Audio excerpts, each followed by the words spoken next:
आज हम समझेंगे कि ऑक्सिन्स कैसे हेल्प करते हैं टेंड्रिल को सपोर्ट के अराउंड रैप करने में। मैं तुम्हें idea step by step build करवाऊंगा ताकि कॉइलिंग का रीजन बिल्कुल क्लियर हो जाए। Let's use a simple diagram to make the relationship easier to see. सबसे पहले ये समझ लो कि टेंड्रिल्स का रैप करना एक ग्रोथ मूवमेंट है जिसे हम थिग्मोट्रोपिज्म बोलते हैं। मतलब टच स्टिमुलस आते ही प्लांट अपनी ग्रोथ को ऐसे एडजस्ट करता है कि वो सपोर्ट को पकड़ सके।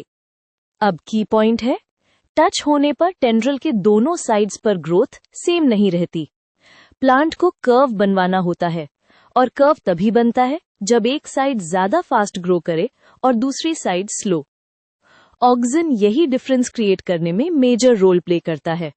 जब टेंड्रिल सपोर्ट को टच करता है, ऑक्सिन का डिस्ट्रीब्यूशन शिफ्ट हो जाता है। सिंपल सोचो, टच वाली साइड पर ऑक्सिन कम हो जाता है और ऑपोजिट साइड पर ऑक्सिन ज्यादा कलेक्ट हो जाता है।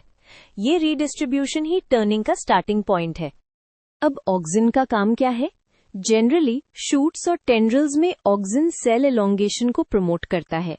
तो जहां ऑक्सिन ज्यादा होगा वहां सेल्स ज्यादा स्ट्रेच करेंगे, वॉल लूजनिंग होगी और ग्रोथ फास्ट हो जाएगी।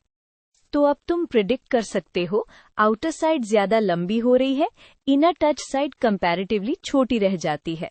इस अनइक्वल लेंथ की वजह से टेंड्रिल नेचुरली सपोर्ट के तरफ बेंड हो जाता है और बेंड कंटिन्यू होते होते कॉइल बन जाती है। ये बिल्कुल वैसे है जैसे एक स्ट्रिप का एक एज ज्यादा स्ट्रेच हो तो स्ट्रिप कर्ल कर जाती है। एक हेल्पफुल एड ऑन है, टच वाली साइड पर ग्रोथ स्लो करने में एथिलीन भी कंट्रीब्यूट कर सकता है। मतलब प्लांट एक तरफ बूस्ट और दूसरी तरफ ब्रेक लगा के कर्व को और स्ट्रॉन्ग बना देता है। रिजल्ट, ग्रिप टाइट होती है और सपोर्ट को पकड़ना इजी हो जाता है। एग्जाम्पल से कनेक्ट करते हैं। पी प्लांट के टेंड्रिल्स वायर या स्टिक को टच करते ही कॉइल कर जाते हैं। कुकुम्बर और पंपकिन जैसे क्यूकोबिट्स में टेंड्रिल्स नेट या फेंस को पकड़ के प्लांट्स को क्लाइंब करने देते हैं।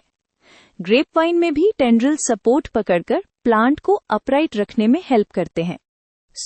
समरी बिल्कुल क्रिस्प है। टच सिग्नल आता है, ऑक्सिन अनइक्वल डिस्ट्रीब्यूट होता है, आउटर साइड ज्यादा इलोंगेट करती है, इनर साइड स्लो रहती है और डिफरेंशियल ग्रोथ से टेंड्रिल सपोर्ट के अराउंड कॉइल कर लेता है। अगर तुम चाहो, मैं इसी आइडिया को एक short cause and effect chain में भी कन्वर्ट करवा दूंगा फॉर इजी रिविजन।